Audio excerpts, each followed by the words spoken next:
guterera nuko ari umuhanuzi wapfuye kandi yabivuze oya ariko mu mashanse ntabwo yize ava ko akorera Imana ntiyavuze ko abana n'Imana ntiyavuze ko avugirwamo n'Imana ubabwitubwiye bwaba ari bwo bwaba atari bwo bwasohora butasohora banza uvane iyo mvugo yo kubwita ubw'Imana ahubwo tugaruke ko avuze ngo agiye kumena amaraso tubihuze n'uyu muntu wapfuye ko ntawe yamenye kuko nta maraso yavuye ese amaraso wabonye ava hari wabonye ava nta maraso yavuye nawe yamenye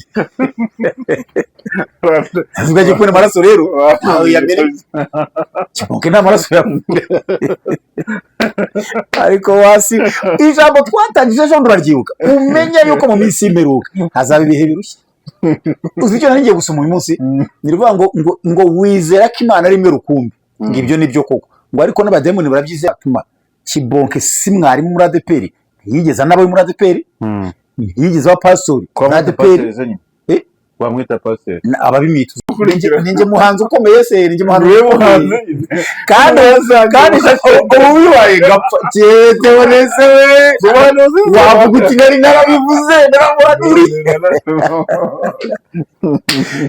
ariko twe tuntu watumvishe abantu bose mu bivanga Kibonke ntiyigeze amwarimu muri ADPR ntiyigeze aba pastori muri ADPR icyo akora yabaye umukristo muri ADPR nyuma ajya gushinga icyumba cye iwe mu rugo icyumba bivuze ko yavuye muri ADPR yaravuye kuko ari igihe kinini yagize ava manza baraze bakanamuhagarika kuko yari avuye mu buryo bugaragara byageze biba nk'itorero kuko hari igihe yakodeshaga urusengero ruri hepfo ya Nyagatovu abantu hari umutwe ba Saturday hano babiri ntajya amenya gutandukanye narwo mwitwa Saturday yasengeragamo ku wa kane no ku cyumweru nyuma y'amateraniro yavuga ya mbere igihe byashobokaga byari byaritorero ntabwo arakiri mu ADPR ariko abasengeraga ngo abantu mu ADPR benshi basengeraga iwe hari n'abagore babiri nzi rwose bamuyobokaga cyane hanyuma aha rero nabwo nkagaruka none kuri rya jambo twavuze abantu bari kwirwa bavunwa n'ubusa ari abamucira urubanza ari abumva yaravugaga ibitari byo arabo yahanuriye bigasohora ibyo mwese cyane cyane umuntu wapfuye bajye bamuvugaho bike barekeraho aba yapfuye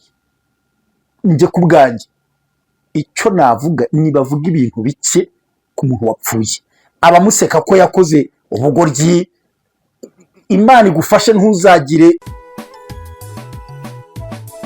muri Shalom Studio Limited tubafatira amajwi amashusho n'amafoto mu buryo bwa kinyamwuga ibirori byose naho byabereye hose mu ntara zose zigize u Rwanda turahagera mwaduhamagara kuri 0785 cyangwa mukatwandikira kuri WhatsApp ndetse na email murakoze. In Shalom Studio Limited, we make them sounds, pictures, and photos in the form of profession. Everything and wherever it happened in all the provinces of Rwanda, we arrive. Contact us on WhatsApp or on our email. Thanks. Bakunzi ba Shalom TV magana 95 tubashije mu izina Yesu Kristo hamwe na kwizera Valence ziraziritse nitwa kwizera Valence chana yawe ziraziritse TV muyigane kuba dukurikira rero tubashuje twifuje amahoro y'Imana n'ubwo neza mu mwami ndebe ko Theoneste ntirenganya no muzina yanjye akuvuga neza uvuze ngo ndi uvuze ngo ntirenganya ndi ntago umishe muzina yanjye yose subiramo tekane nyandiko ngeze ntirenganya wavuze amazina abo nizo oya ndiko yasoma uri kwirukazwa n'iki wayandika ukayasoma nta biraruta uvuze Theoneste ntirenganya Theoneste umuntu twumva ari ubwa mbere amenye amazina neza ngaho komeza ubwo sira goro yumvishije no kuri Theoneste warivuze mu cyarabuhari nta muntu wamenye ko amazina uvuze Theoneste zikintu bisobanura oya ntabwo bizi bisobanura iki bisobanura inzu y'Imana Theoneste mu ruhe rurimi ni mu ruhe rurimi wari mpamvu nkunda mu nzu mu rusengero ni mu ruhe rurimi mu nzu y'Imana nuko izina ryanjye ko risobanura ni mu ruhe rurimi nawe rwibaza oya mbwira mu ruhe rurimi ni Icyongereza Igifaransa ni Igikigano Ruganda ni uko bisobanura se oya vuga uri arega menya babwira batwumva Theoneste bivuga inzu y'Imana Theoneste bivuga inzu y'Imana biri mu ruhe rurimi rero reka tubaza abayizi yawe wazi bandika ndo uri gusona amazina yawe wiza wiryarya aho ngaho niba ari cyo bivuga vuge Beteli mu gihe uro bivuga inzu y'Imana eti ni inzu eri ni imana biri mu gihe burayi Theonese ivuga inzu y'Imana biri mu rurimi Ivuga inzu y'Imana. niba nta ruguzi ivuga ko nta ruguzi niba wabeshyaga vana inyuma aho ngaho dukomeze ikiganiro Theonese ivuga inzu y'Imana ushaka kuzayo ko ari niya Satani cyangwa niya ndimo Theonese ubwo se Theo ni inzu muri Noze Theos ni Theos Imana ese ni Imana se Theos ni ese ni inzu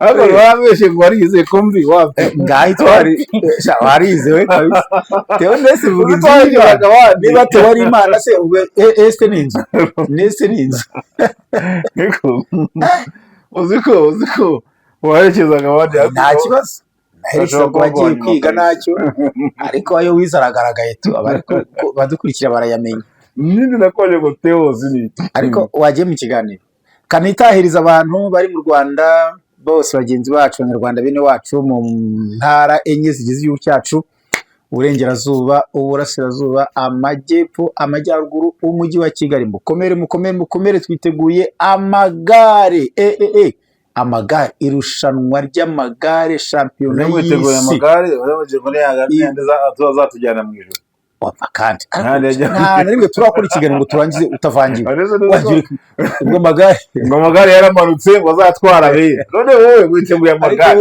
nta magare azabatwara ubundi biriya bintu tugiramo n'urujijo wa mugani wavanga amagare aramutse gutwara abantu umuntu agapfa ukamuhamba arigenda aho ryari aryurira atari amagare niteguye ni ay'ibihugu 60 abantu bagiye batsinda amarushanwa ku isi baba mbere mu bihugu byabo n'abatwaye amarushanwa y'isi abatwaye Tour de France abatwaye za NAE boss ejo bazasiga ntago bazagira mu Rwanda barahari ngo abanyekongo ngo baboje ikipe ngo bayihagaritse kabisa ngo yahagaritse mu masiganwa kabisa mugabo rwose ariko rero nabyo ni ikindi kibazo ariko ntungera muri politique siko tugiye ariko kimwe cyo wenda ko navuga gato ntago ubundi ntago bikwiye kuvanga na politique ntago bakwiye kuvanga na siporo ntago ari byo wiya haba hari ikintu ahombeje abakinnyi ahombeje igihugu yihombeje ubwe ubwo niko babishatsire ko Kongo ngo buje abakinnyi bari kuza gusiganwa ariko iyo yarahandi bari kujyayo nuko biri mu Rwanda ariko mvicyo kintu akoreye abakinnyi icyo gihugu cyo kwakinnyi bacu ariko abakinnyi ngo bababaye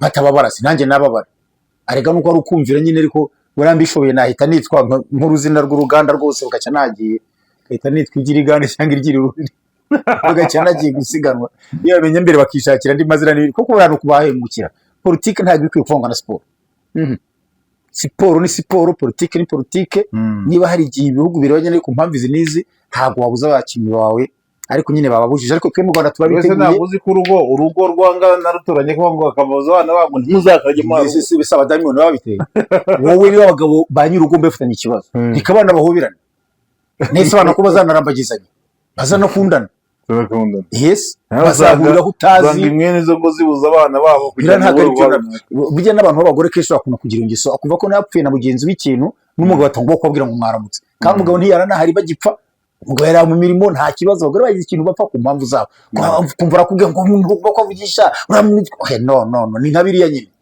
ntabwo politike iba ikwiye kuvangwa na siporo ariko ubu byabaye ahubwo iyo njya numva bavuga ngo inshuti y'umwanzi wawe urumva nawe aba ari umwanzi wawe ibyo njye simbyemera nabyo ubu niba hari umuntu njye nawe dufitanye ikibazo wowe n'uwo muntu mukaba muri inshuti so si cyo bisobanura reba iriya nkanjye nagenze ahantu henshi hafugwa no gusa ndaruzi mu mutwe n'ibihugu bimwe bitandukanye nageze aho ngira n'umuntu ikibazo hanyuma uwo muntu wowe nawe muri inshuti nanjye nawe turi inshuti ubwo uraba umwanzi wanjye ubwo ni wowe urahinduka umwanzi wanjye kuko uhura na wa muntu cyangwa ni wa muntu w'umwanzi wanjye wa muntu wese tutavuga rumwe aha biro ubwo wowe niba uziranye n'umuntu twagirana ikibazo iriya hirya kure tukaba tutasuhuzanye ubu duhite twangana njye nawe tuje twangana simba ari ibintu ubwo sinyangire ubundi baravuze ngo ijisho riramutse ruhore wirinde erego turi mu kiganiro mbaye n'ibindi nyigisho n'ibindi n'amasomo ijisho riramutse ruhore wirinde isi yose yaba impumyi ufite amatwi ntirenganya ndakumva ufite umutima urashye mu mutima ijisho riramutse rihore wirinde isi yose yahinduka impumyi ahubwo ngo hari umuntu we wazasigara warikuyemo umuntu wa nyuma nawe wasigara afite rimwe. none se tugaruke tuvuge Ariko banza umva icyo kintu bisobanura ngo twese abari ku isi turi abanyamakosa, dukora ibyiza, dukora n'ibibi, tuvuga nabi, tunavuga neza, twitwara neza, tukitwarana nabi. Ibyo byose biduhuriraho. Ahubwo icy'ingenzi ni ugushaka nyuma yo kushwana kwanjye nawe hakorwa iki. unyabije umuntu ugiye kwigisha ari mu iteraniro avuga ijambo rikomeye nanarije ko n'ubusindaho ribonera ubusobanuro. Uzi kuntu yavuze yaravuze ngo nta mpamvu n'imwe yo gukunda umwanzi wanjye nk'uko biri tubwira. Uri kujya akantu arangiye tangaje ati kuki shitani atitihangane kubana satani mu ijuru Imana kuki Imana ahubwo kuvuga kuki Imana itihangane kubana shitani mu ijuru ikamwirukana none njye ikaba ntegeka gukunda umwanzi wanjye. Reka kagira icyo mvuga mbere na mbere nitujya tuvuga ku byacu byo mu isi tukavuga ku modoka n'ibijumba n'umuceri tujye tuvuga kuri ibyo. Ariko kuvuga ngo kuki ngo Imana itangire kubana na satani mu ijuru, ibintu hari n'ibyo uvuga ukabona ushaka mfite umwana wavuze ikintu, umwana wanjye kandi international urumva umwana wanjye noneho yaravuze tuganira mu nzu by'Imana nk'uko haraseka ati ariko papa tubundi abarokore ati mundi mwivanga mu by'Imana na satani muzi bifu bagiranye. Iryo jambo umwana wanjye warivuze. Ariko icyo ushaka kuvuga ni iki ngiki, hari n'ibyo tuvuga ariko bira nta naho bimwe bitananditse. Ndashaka gato ko bavuze ngo kuki Imana na satani ngo bitihangane. Ubuse ko ari tubona ko nyuma Imana na satani byahuye bikanakurana inama bivuga kuri Yobu bikagira n'ikiganiro kirambuye bikamera nk'ibihana ibitekerezo biranditse.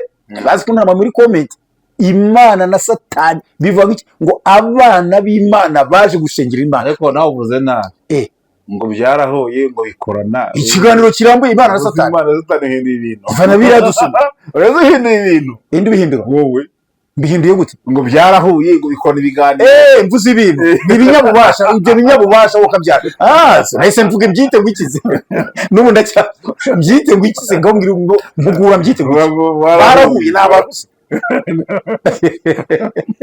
n'abantu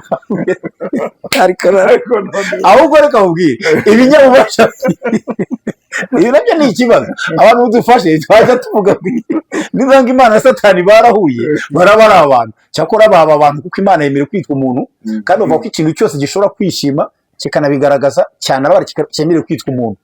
Ariko ibihangange byarahuye nubwo ngo uwo yavuze ngo kuki bitihangananye kubana nicyo navugagaho ariko tubona ko byahuye kandi ngo bihura abana b'Imana baje gushengerera. Ubwo byahuriye ni ahantu ab'Imana bari baje gushengerera, ni abana b'Imana gusa bari bahaje.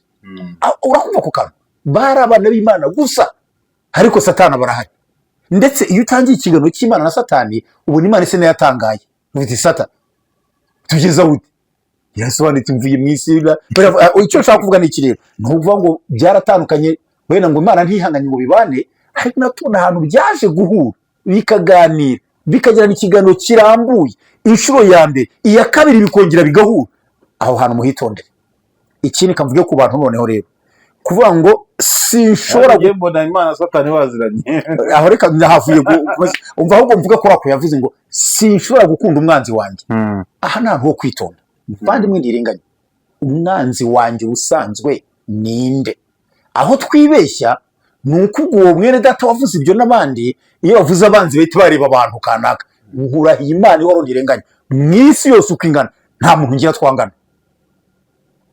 Niba hari unyanga abyigwa aranyaga ku giti cye njye kwizera Valens nta mwanzi ngira kwisi nta muntu ngira unyanga mfashe nk'umwanzi wanjye habe n'umwe muri korari aho ntuye mu isoko aho nabaye imisozi yose nta mwana. Ubundi ko umva munzire bantu kubaza ubundi umuntu afite umwanzi gute? Wowe ntirenganya ufite umwanzi ufite umwanzi wawe uvugisha ukuri sinkubaza ngo nimbaza ni wakubajije oya nje nasubije wovuze ko nta mwanzi ugira ntawe mbese nta bakwanga ufite ntago mbisi niba bahari ntacyo mbiziho ni uko ari bivuze, ni ukuri birenga, ni ukuri mvuze pe. Niba bahari banyanga simbizi, ubwo nibo bazero ati uriya turamwanga. Icyambere nta muntu wambwiye ko anyanga, mwese ndabigirwa, nta muntu wambwiye ati kwizera ndakwanga, nta muntu wankoreye ibikorwa bigaragaza ko anyanga. Nabwirwa n'iki ko ari umwanzi. Uwo mwene data niba turi kumwe mu kiganiro tukamaza ngo ubundi uwo muntu uvuga ngo ntushobora kumukunda nubwo byagenda bite, ubundi ufite abanzi. Aramutse asubije ngo yego, uretse no kuvuga ngo umukunda abanzi banyu, hari n'ahandika ngo umwanzi we nasonze umugaburire, nagira inyota mu mazi yo kunywa. Ubwo se yavuga ko iyo Bibiliya atayifite? Kandi niba bavuga ngo si niba bitwaza na rya jambo kuko Imana avuze ngo nkunda bankunda, niryo bitwaza. Ndetse urege Imana ivuga ngo nkunda n'abanyanga. Imana ni Imana, tuvuga iby'abantu nk'abantu, iby'Imana bigira umwanya wabyo. None bahaga Imana ntibayisenge, bazapfa bose be kwibuka. Iyo ni indirimbo yahimbwe n'umuntu Rubuyangu, iyo ndirimbo yarahimbwe wayihanze n'ubu ushaka gufana wa muntu wavuze ko nawe adashobora kubona umwanzi we. Si wavuze Imana ikunda abayikunda. Njye ndashaka kuvuga ngo kereka ndi kumwe n'uriya muntu akambwira undi umwanzi we ninde, nicyo cyonyine gusa. Aramutse amumbwiye nibwo namenye ibyo tuganira. Ubundi abantu b'abakristo dusenga Imana twakabaye nta banzi tugira. Baje bati batwangira iki? Bavuye babonetse bate? Ese umuntu yabaye umwanzi atari njye ubigizemo uruhare we ndugo? Impamvu yavuga ngo nta mwanzi ufite. Icyambere ntawe nanga, niba hari abanyanga birabareba ntacyo mbizi. Ariko kugeza uyu mwanya nta muntu urambwira ko anyanga, nta n'urankora ibikorwa bigaragaza ko anyanga. Ariko ntirenganya witonde, kuba wanguriza 1000 sinjye kwisubize ntabwo ko twabaye abanzi. No ntabwo ibyo ntabwo ari byo. Wanyambuye kuba nakwambuye isa nakwishyura cyangwa nawe wambuye n'abandi. Urumva neza? Kuba nagenda nkagusebya hari ubura ntiringanya mubona, ibyo ntavuga ko twabaye abanzi. Ejo nagusanga ku muhanda ntwaye imodoka unyagirwa nkagutwara, wasanga ku modoka ukantwara, wasanga umwana wanjye bari ubona mukamufasha, ntabwo uvuga ngo twabaye abanzi ibyo ngibyo. Kuba nabwira umwana wawe nabi musanze kwiko inana mukubita, ntavuga ngo mu miryango yabaye abanzi. Akunaga korwa bagana ati wahemutse niko ko bikarangira. Ahunda abanzi, umuntu agira abanzi gute? Umuvuga ngo sinshobora gukunda abanzi banje niyo wagira ute? Uwo muntu bivuga abanzi arabafite, ahubwo babonetse bate? Imana nafashaga akumve aya magambo akazansubiza. Ejo bundi ari umushumba watubwiye kuntu ngo ye kumwe n'umuhanuzi umwe. Noneho rero ngo agiye kubona ngo nagiye guhura n'undi turutse hirya hari undi muhanuzi nanone ngo bagiye guhura ngo ndi bari komeye ngo yita akata indi nzira, yita akata indi nzira taramusezeyo. Aho n'abandi barasukanya barangije ngo batandukanye, abo nawe araje bakomeje baragenda. Yanze ko guhura n'uwo muhanuzi ngo baramuka.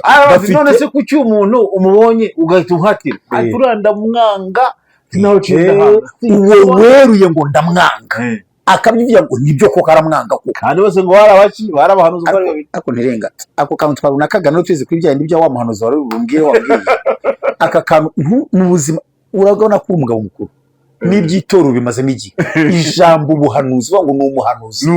Hari ibintu bitatu ngira ngo ujye utandukanye, ubu muntu wenda rwo bunyangamugayo n'ubuhanuzi n'ubukristo. Ibyo ni ibintu bitatu byenda gusa ariko bitandukanye. Kuba umuntu yitwa umuhanuzi sibyo uvuga ko ari inyangamugayo, sibyo uvuga ko ari umuntu, sibyo uvuga ko ari umukristo. Guteze yes n'isoko nziza yaba isoko mbi. Guteze uri buku umuntu muri Bibiliya uvuga ko yabwiye umuntu ngo Imana irambwiye ngo ratagaruka ngo wirire bimwe. Bibiliya ivuga ko ari Imana yabimubwiye nubwo byabaye ariko hari ibyo yarimubwiye. Hari ibyo yarimubwiye. Yabona umuhanuzi ushaje yaranaguye. Ibyo yavuze ntibyasohoye. Yahanuye ibiribyo. Yavuze ibiribyo. None uyu umuntu uvuga mu mateka ntumbaze ibintu byinshi tutajya mu bintu politike bitatura bikanatugora, ariko ntabwo umva umuntu uvuga mu Rwanda ngo witwa Magayane. Warumva bamuvuga? Hari icyo urumvisha asengeragamo bavuze Magayane yari umurokore uko umvise ngo yari umurokore. Neze batisonye ko ari muri ADP ari renga amazi y'inasara rimwe ahubwo kwanga ari muri ADEPR ADEPR manzo nayagari nawe si umu ADEPR dore ko ariyo yayo nawe si we ariko ariko kiba bashira mu ADEPR ubundi ahubwo nicyo nuze magare muri ADEPR we nuze magare muri ADEPR magare unamuzi ntiwanamubonye nyamara nge nageze naho yaratuye ariko ni urugero naguhaga ariko ngara mu ADEPR ntabwo mwata kuringa nyanya rwose iri jambo nzahora ndi reka ndike kuvuga none urumva ni urugero naguhaga abitwa bahanuzi n'abavuga ibidasanzwe bose n'ADEPR si ngombwa ngo we basinga si ngombwa ngo bara ADEPR umuntu wese n'umusinzi aravuga cyangwa umuntu umva ku maganiro mu ADEPR koko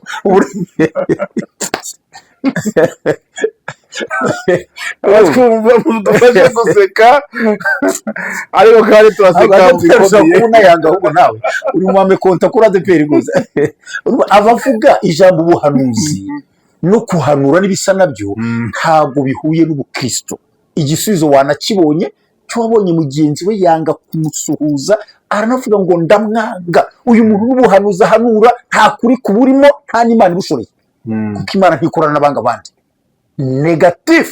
ariko ubundi tugaruke ku buhanuzi nk'ubu rugero wowe Valence sibyo nkubwiye ngo Imana irambwiye ubwo ndimo ndaguhanurira uturanye umuntu muturanye arakwanga umuntu muturanye arakuroga ibyo bintu nkubwiye bimariye iki Imana? Nicyo nari bukubaze nanjye nyine nicyo bikubaze ibyo ndagutanze uravuze ngo bimariye iki Imana kandi bavuze ko ari iri kubivuga ubu doki bivuzwe n'umuhanuzi subira kwijambo akubwiye ko umuntu muturanye akuroga akwanga urumva umuntu muririmbana muhagararana ari umwana wawe kugira ngo shiraho n'abavuga ngo Imana yavuze ngo muri ikore ngo harimo abarozi ngo muri ibyo bintu bivuze iki bisobanura iki abadiyakoni ngo bararoga ngo harimo abarozi kandi ntugaragaje ko ari ngiroga uvuga uti uyu muntu Imana ngo mwirinda araroga buryo uvuze uti uyu kwizera araroga tafazare waba ubeshya ariko nibura hari icyo ugaragaje. Iyo nashaka uwo mwuka ukurimo ko ari uw'Imana ni iyihe nyungu Imana ibonye? Ntabwo ari uw'Imana niba ibyo bintu nta nyungu irimo ega ariko nta Mana ibirimo kuko iby'Imana ikora kandi bivuzwe n'umuhanuzi kandi wowe uri kwibaza ukanisubiza ibintu Imana ikora iba ibifitemo inyungu nabi bibwiye babifitemo inyungu.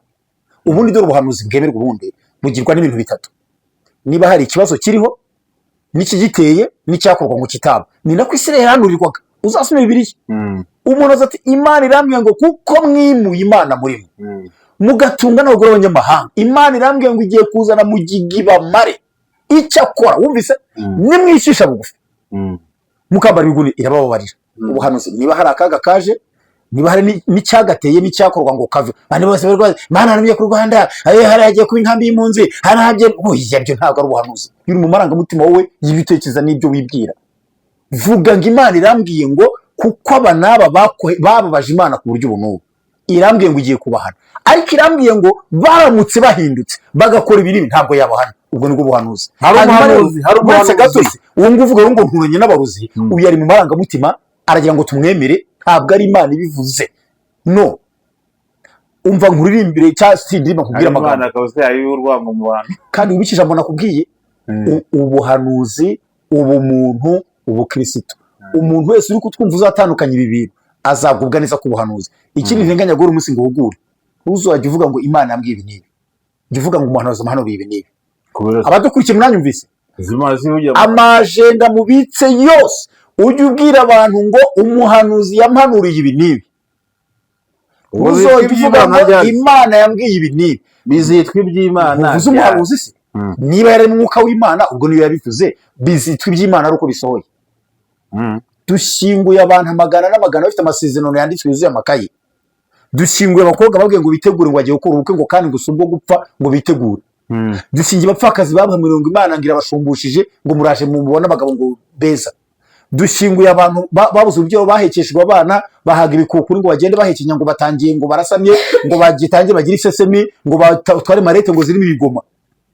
Urumva neza nje umuntu babwiye ngo imiti yoroshye ubukana bwa virusi itera sida nayijugunye mu mezi abiri yarapfuye umuntu kwa kwejugunye yarijugunye mu mezi abiri yarapfuye ndamuzimo ntago ari igitekerezo yarapfuye. nzi umuntu wavuze ngo Imana yamubujije kunywa imiti igabanya ubukana, ngo Imana yaramubujije, kambwira nti koko Imana yarakubujije, bwarakeye imyijima inyama z'umura zirabora arapfa. Aba bantu bose nkubwiye ariko umuntu yabuze kwizera, ntabwo yabuze kwizera, ahubwo amajwi bumvise ntabwo babajije ngo avuye he, ni ayandi. Indirimbo y'Ijana mu Gakiza hari igice cya kabiri kivuga ngo ntugakurikije yumva ryose kuko byashobora kukuyobya inzira. Urumva neza? Ariko wabyumvise uko ntirenganya, reka nkubwire, ntugakurikije ijwi wumva ryose kuko byashobora kukuyobya inzira. Abantu batitira inzu yose igahubangana, titira nawe akavuga indimi zivuge nawe, yarangiza ati Imana iravuze, uwo muntu wamupinga ushingiye wabonye ntucike ngo uvuge amazina ye, iyo ngeso uyigira. Nta mugabo uzituzeho ikisore kiza kibyibushye muri siyasi yagira n'ingorane anarwara, umuhanuzi ani perezida avuga ati nitwa kanaka nkaba ndi umuhanuzi, kandi arahanura pina. Uramwibutse? Ngiye kumuvuga, oya wimuvuga, oya we n'amakosa mu yasengeraga nyine tuvuye hano ukaza gukata Rwanda ukekera hirya. Uramwibutse? Ntabwo uzi ibintu bakora ibihungu bimwigana indi mavuga, noneho baranazandika ntabwo bimwigana biri kuri TikTok bikavuga indimi ndazi biriya, ntabwo undi wese yagira ngo abivuge. Iyo titira uvuga umwuka n'utitiza wonyine, ntawakwititiza ngo byemere, nta kintu cyatitse ntabwo byakora. Si ibindi bivuga ubundi mwuka rumwe kwifasha indi muri kuvuga nirega nawe umva. Ariko naguhaye ibintu bitatu, ariko ubu iki kiganiro ubutayito urayita mu cyungu, ubu urakita uko nayama uzi ni content turimo, ubu urabyita gusa n'impuguro niki ndareba kabisa. Ariko turabibona turacyanika ngo ntugakurikije wumva ryose kuko byashobora kukuyobya inzira, ngo ukwiye kumenya ko Yesu agukunda nawe witanga ukomeje. Ko indirimbo koko naho kuvuga ngo guhano ibi byose nta muntu utabikora ngo bikunde, nta muntu utatitira n'izo ndi muvuga ntawe utazivuga ngo byemere. Reka tuvuge kuri ubuhanuzi muzi mutambuka kuri social media, kandi bamwe kuvuga ko bwasohoye. Nibyo rero kubwirana, hari umudamu, hari umumama w'inzo bita Amashansi, ariko kumutsina kandi twaramuganiriyeho nge avuga ngo ni umuzimu akora n'abapfa kunda n'abapfu, wowe ugana na Marisose ni pusi ni yaciye yaravuze ati uje bundi yahagarutse yambaye umwenda utukura, arivuye ati ngiye kumena amaraso wa gisirikare, ngo nuko ngo ari umurwanyi bari ku rugamba kagashaka yambaye wa gisirikare abari ku rugamba, yambaye utukura abagiye kumena amaraso, yambaye umukara ko nawe yambaye umukara. Hari amagambo avuze ko hari umuhanuzi ugiye gupfa, tukiganireho. Avuga umuhanuzi ukomeye, asobanura igihe gikongo hari n'umuhanzi none ugiye kongera gupfa. None twabonye umuhanuzi witwikiye mu nzu, ubwo nibo Amashansi ubw'Imana, sawa nibo Amashansi amutwitse we. Umva kandi ikibazo n'icyo mpfa nawe nubwo Imana urakubwira ko akorana n'abazimu, abubwise ubw'Imana gute we? Kandi umve kandi birutangiye yivugira ko akorana n'abazimu, nawe ubwo ari umuzimu. Ipusi yaje umurozi avugana nawe avugira mu ipusi, yivugiye ko avugana n'ibinyenzi na Marijose, ntabwo ubize bivuga. Hamwe ubuhanuzi bw'Imana gute rero? Nuko ari umuhanuzi wapfuye kandi yabivuze. Oya, ariko mu Mashansi ntabwo yize avuga ko akorera Imana, ntiyavuze ko abana n'Imana, ntiyavuze ko avugirwamo n'Imana. Urabwita bwaba ari bwo bwaba atari bwo, bwasohora butasohora, banza uvane iyo mvugo yo kubwita ubw'Imana. Ahubwo tugaruke ko avuze ngo agiye kumena amaraso, tubihuze n'uyu muntu wapfuye ko ntawe yamenye kuko nta maraso urayavuye. Ese amaraso wabonye ava, hari wabonye ava? Nta maraso yavuye, nawe yamenye. Avuga agiye kumena amaraso rero ntawe yamenye, cyangwa nta maraso yavuye. Ariko wasi ijambo twatangije ejo nduraryibuka, umenya yuko mu minsi y'imperuka hazaba ibihe birushye. Uzi icyo nari ngiye gusoma uyu munsi, nirvuga ngo wizera ko Imana ari imwe rukumbi, ngo ibyo nibyo koko, ngo ariko n'abademoni barabyizera bakabihindira imishyitsi. Iri jambo riragusoza, riraguherekeza neza ku byo wise ubuhanuzi byose, ngo n'abadayimoni. Kanze ndisome, ni muri Yakobo, urwandiko rwanditswe na Yakobo ibice 2 umurongo wa 19. Urumva uziko ngiye kugomagara ngo bagire birango kiboko, urumva ntirenganya, ngo wizera yuko Imana ari imwe rukumbi, ibyo ni byiza. Ariko abadayimoni nabo barabyizera bagahinda imishyitsi. Wumvise neza? Bibiliya dufite irahagije, irimo byose. ibyo kuvuga ko wizera imana ko imana ari rukumbi, ibyo nibyo rwose yakubwira ati nibyo byo wizera, ibyo si igitangaza, ariko umuntu barabyizera. Kuvuga ngo umuntu ngo yahanwe, uzi ko hari ikintu abarokore benshi bakunda kumbwira iyo tuganira, ariko muze ngo mbwira ko ngo ibintu ngo umuntu agiye mu Mutara ngo dusenga ngo ahantu ngo iriya Kagitumba ngo barabimpanurira, ngo abantu batanzi bambonye bwa mbere ngo nanyara ngo ngeze ibyumba ngo hanga pfira ngo Kadeshi ngo umuntu arabimpanurira, ngo noneho ngo icyanyemeje ngo nukuntu agiye ngo Kinyamakara ngo ari nijoro, ngo mwijoro ngo nta nundeba, ngo umuntu guhanurirwa n'abantu benshi bahanura ikintu kimwe si ikimenyetso cy'uko ari Imana ibivuga. nase yaba ko ari Imana. Itonde Umuntu ukiyagaruye uburasazura guhanuriye umugande ugeze Bujumbura na nijoro batanakureba neze kujya atari Imana. Abahanuzi ba Shera bari bangahe uko wasomye? Nsubiza ngo 400. Ariko bahanuraga igigoma. Uretse Ababayeli bari bangahe? Bari nabi Imana. Ababayeli bari bangahe? 450. Bose bakaba Shera n'Ababayeli. Ariko twe tubabwira n'abahanuzi b'Imana ndo Abasatani ni bangahe mu Rwanda none? Abasatani ni bangahe? Ko Abashera banditswe n'Ababayeli banditswe, abasatani abakora na Satani nkaba mu mashance ni bangahe? Uretse ko ntemera ko akora na Satani, ndibira ntabyo nemera byina byose n'ibitekerezo bye. Icyo mvuga ni iki rero? Akita umuzimu saga ibitekerezo bye. Uwadutse ati nanyweye amaraso ya Theo, ntabwo yavuze n'umuntu wawe uwo mwa vexabushe aravuga ngo mwanjye narayanyweye nandi mu manuka, ntabwo yavuze bakandi kwaravuga barate ngo ryo gutayanyoye yabihakanye. Si wabyivugiye bivuga icyatuma nabihakana. Ni yaho sawa uritsinze nyine ikituma beshe icyatumye abeshya nyine cyatumye avuga n'ukuri. Icyatuma baza ngo kugereka mama chance Imana imuhagarareho, kuko ni umuntu w'Imana, ni umuntu wacu nyine wacu n'umudamu mwiza, Imana imuhagarareho ntazacikwe ngo akore avuga ibigize icyaha bituma urwego rumugeraho rumugezeho. Ye baba wakumukumva gati ndasaba imbabazi Abanyarwanda, ndasembaza Abanyamadini rwose ni ibintu oya wakumirwa haji urwego rumugezeho rutivuga ibi bintu neza, rukamukubita ya nkunga bavuga ngo ni Kadafi ngo yitwereye mu Rwanda, niba ari byo simbizi niba abantu babivuga, bakamwambika ya saha ya umuniyuma. Nako nkoza akabazo kamwe ariko si byo byumvise mubaza akabazo nabyumvise, ariko uri kubaza ushahagurika utuma tutavuga ubundi ukuri ni iki? Ntubwa kabiri wimbaza ukuri ni uku usubize ukuri ni ukuri n'ukuri ndabyumva, none ukuri ni iki? Ukuri ni Yesu yaravuze ngo ni ingenzira n'ukuri n'uki. Ukuri ni Yesu, ahantu hatari Yesu nta kuri kuba guhari. Ahantu hatari ukuri Yesu ntabahari. Mukoresha ya mbese ikiganiro cy'Sabone nawe rero ubuze kiboke uranyuza mwandike na comment mutugaragarize.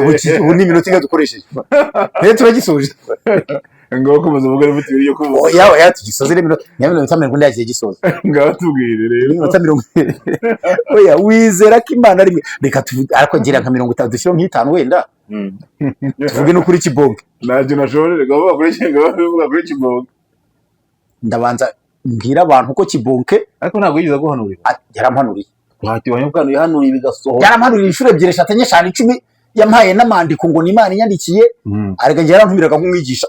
Ubundi oya kamaze uretse nawe uratuma kiboke si mwarimu muri ADPR, yigeza n'abaye muri ADPR, yigeza wa pastor muri ADPR bamwita pastor ababimita ninjye muhanzi ukomeye se, ninjye muhanzi kandi ubu bibaye gapfa cyetebonese we wavuga uti nari narabivuze naramuhanuri kiboke. Ariko tuntu watumvishe abantu bose mu biva kiboke ntiyiza mwarimu muri ADPR, ntiyiza pastor muri ADPR, icyo akora yabaye umukristo muri ADPR, numajyahe ajya gushinga icyumba cye iwe mu rugo. Icyumba bivuze ko yavuye muri ADPR, yaravuye mu kuko ari igihe kinini yagize ava manza baraze bakanamuhagarika kuko yaravuye mu kuryo bugaragara, byageze baba nk'itorero uko hari igihe akodeshaga urusengero ruri hepfo ya Nyagatovu. Abantu hari umutwe ba Saturday hano babiri ntajya amenya gutandukanye narwo mwitwa Saturday yasengeragamo ku wa kane no ku cyumweru nyuma y'amateraniro yavuga ya mbere igihe byashobokaga. Byari byari itorero ntabwo arakiri mu ADPR, ariko basengeraga ubwo abantu mu ADPR benshi basengeraga iwe. Hari n'abagore babiri nzi rwose bamuyobokaga cyane. Hanyuma aha rero nabwo nkagaruka none kuri rya jambo twavuze, abantu bari kwirwa bavunwa n'ubusa.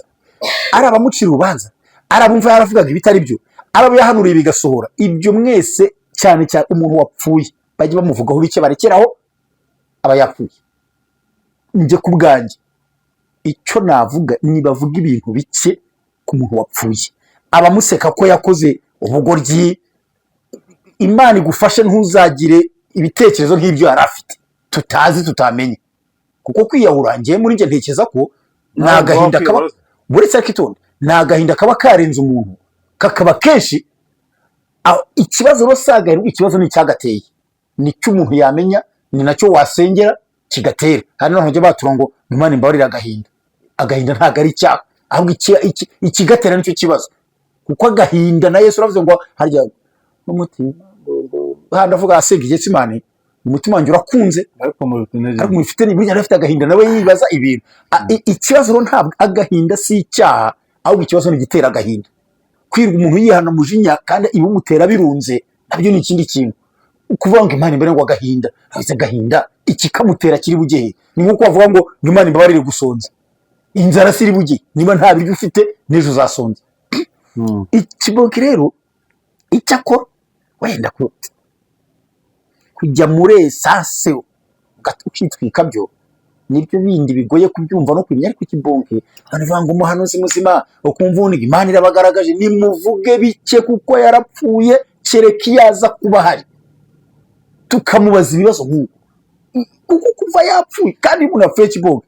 Nibwo abantu bavuga buraharabukana bavuga ko bari bamuhanuriye kibonke umuntu apfuye kibonke na wese muri kibonke rimwe nakunganya ibiro iyo umuntu apfuye cyane cyawe neza nakwise kibonke nazo baganira n'abapfungumbishije. Niba uri umupfugo tubaganira ko ariwe turi kuganira naho rero akantu gato tutagasimbuka rero dusorezaho kuba mu mashasi ngo warabivuze. Icyo si bivuga ngo Imana arabivuze, ni mu mashasi wabivuze nyine. Ari gatandukanye Imana n'abantu, nubwo turi bamwe twuzanya n'Imana, ni mu mashasi wabivuze, ntabwo ari Imana yabivuze. Mama chance yibugiye ko ari umuzimu akorana n'abadayimoni ngo mu isi yitwa Solange, mu ikuzimu bakitwa nyine umuzimu. Yavuze ko akorana n'imyuka mina ubwo ari umuzimu, ntabwo rero ari Imana. Tuvuge se ko mutanze mu gitambo nko kavuga ibyo niwe wabimubaza niba yaragitambye, kuko niba bishobogoshoza mufite ibyo ni mashance wabyisubiriza. Kuko njyariga ntabwo nemera ko avugana n'ipusi, sinemera ko avugana na Marie Jose nta yivuga ibaho, sinemera ko avugana n'ibinyenzi nta binyenzi bivuga. Biriya bintu byose bitinde bitebuke kiboga, ibi mvuga uzangarukira uzabimenya. Rero mu minsi mikeze birangiye bitaye agaciro, afite ibindi. Nabonye naho ngo yihanangirije umunyamakuru w'ikinyamakuru kimwe kinakomeye mu Rwanda ngo yaramuvuze ibyo yakora byose. Kera nigize kubona akantu kabaze kashungurire nze gusoreza kuri ako ngako kera, ariko bantu munyumva nabisumye mu kinyamakuru kandi igitekerezo nyamara ntimubiremereze rwose. Arega ndatinya ngo kera ngo umuntu wize kwa perezida w'u Rwanda kera ngo yatembereye mu Indera ngo ni kera cyane, niko n'icyamakuru nabisumye nacyo cyari nagisumye ndi mu za modoka za Okapi zikibaho ndi ku Kibungo, harimo inyamakuru twari nadusoma yari byenda gusesene, yari urwenya ari burage. Ndakubwira icyo mbivugiye nibyo ndasoreza ngo yatembereye mu Indera, baritemberera ngo agira ku barwayi baho, aborohewe, abakirembye, abari guharura utwatsi, abari mu byabo, abambaye amapingu, ngo abatemberamo ngo habona n'umusuhuza, ngo arababwira ngo ariko ngubasha ngo kumutasuza ngo ntago munzi, ngo bose baramurabose urinde muze. Hati nge ntago munzi perezida w'u Rwanda General Major General Fene ntabwo munzi, ngo baraseka. Umwe ngaramurira ati muze, hati numara kabiri hano ibyo bintu bizagushira mati nge nageze hano yita mu mbuto. Mama Shazi ibintu bizagushira ni ikintu natera ibi mu mezi make ibintu bizamushiramo. Nanjye kera niyitaga mu mbuto. Umurwayi yaramureje ati muze ati numara iminsi ibiri ati ibyo bintu bagushira muri kwigira ati gerageza hano yita mu mbuto. None rero ibi avugana n'ibinyenzi mwana go yitinga ibyo avuze gusora nahitinge rwose. Ese kiboka ibyo avuga byasoraga guhitinga witwa umuzimu, nawe yahitinze yapfuye. Guhitinga witwa umuzimu, ariko tugara ku musozo tuganire. Uwo yagiye mu ijoro agiye kuzimu, ntaga ndi ujyana abantu mu ijoro. Urumva neza, sinjye ujyana abantu mu ijoro, sinjye ujyana abantu kuzimu. Ubibazo bajyanayo aho yamujyanye. Icya kabiri, witonde n'abandi munyumva mwese aka karu munakitondera. muvoma yo kuva iwe mu rugo ajyanwa na ambulance kwa muganga, n'umwanya tutazi yamaze kwa muganga. Aho hantu muhitondere, muce imanza mwitonze, muhitondere. Ikintu cyatumye atiyahura ngo akongokera aho birangire. Nabonye n'amavideo baramujyanye narakomeye anigenza akandagira ari muzima. Arabona gahuza atekereza ameze neza, urege babigari yahiye bene hano no kunda, ariko haho nabonye bamuhagurutsa atambuka akomeye anavuga. Rero mwitondere, ijuru n'Imana irijyanamo abantu na Satani n'ikuzimu n'ibindi byose bavaniwe mu byitondere. Muvoma ya kibonke yo kuviwa havanywe na ambulance n'umwanya maze kwa muganga, wabona umuntu wamurwaje, uwo bavuganye, uwo bari kumwe, uwo baganira, iyo aba yaboneka ngo atubwire amagambo nyuma yamubwiye. Hari ahantu muhitondere, hari igikorwa tutazi, hari n'ikinyabubasha cyari kiri gukora icyo gikorwa. Ahubwo twe twitonde, umuntu amenye izamu rye, uzirikana umunsi wa nyuma wo kugenda, ureke gutinda kuwa kibonke, ahubwo dutinde ku wacu. Katugane ku musozo. Igitabo cy'Umubwiriza ibice 9:5 hatangira avuga ngo abazima bazi ko bazapfa, ariko abapfuye ntacyo bakizi. Twere gutinda kuri kibonke wapfuye, dutinde kuri twebwe bazima. Ahubwo twe inzira zacu ni izihe? Uyu mwanya ngiye nagenda nde? Ese Satani inteye kwitwika naje nabyitwaramo nde? Ese umwuka unyinjiranye byagenda bite? We dusoza iki kiganiro aho nta gahinda ufite kandi hari Yesu umara gahinda. Ese ni ikibazo cy'uwo mwashakanye, hari Yesu wagikemura kandi yikibona neza kuruta n'izindi nzego. Senga Imana, ihangane, komera, cururuka, va mu bibi, jya mu byiza, Imana iracyakora. Imana ibahe umugisha. Data twese uri mu ijuru, izina rye ryubahwe. Umugisha abantu bakuri iki kiganiro bagitangira bakanagisoza, n'abadufasha ngo amacano yombi abashe gutera imbere. Kandi nsengeye mu kugikurikiye hari ikibazo afite agahinda kamutera no kwiyahura, nirukanye imyuka mibi yo kwiyahura mu izina rya Yesu Kristo. Yaba akiri muto, yaba akuze, yaba arabashakanye, yaba umwana muto, Mana kora igitangaza, yakira ubuzima. Imyuka yo kwiyahura ikurwe ku bantu bawe, bafashe barwanira n'ibarwanya, ubura n'ibaburanya mu izina rya Yesu Kristo. We n'ingabo nto nini uhagukiye kubatabara, kandi ushingura icumu mu ntagara w'imini bibagenza. Minsi nk'iyigoye Data, dushoze kuba maso no kurinda ibisige bigiye gupfa. Mana dufashe tutabura ibyo kwizera bera bahawe rimwe, ahubwo tubirwanire kuza ku iherezo. Urakoze kudufasha buri wese umugisha mu izina rya Yesu Kristo Mwami wacu, amen.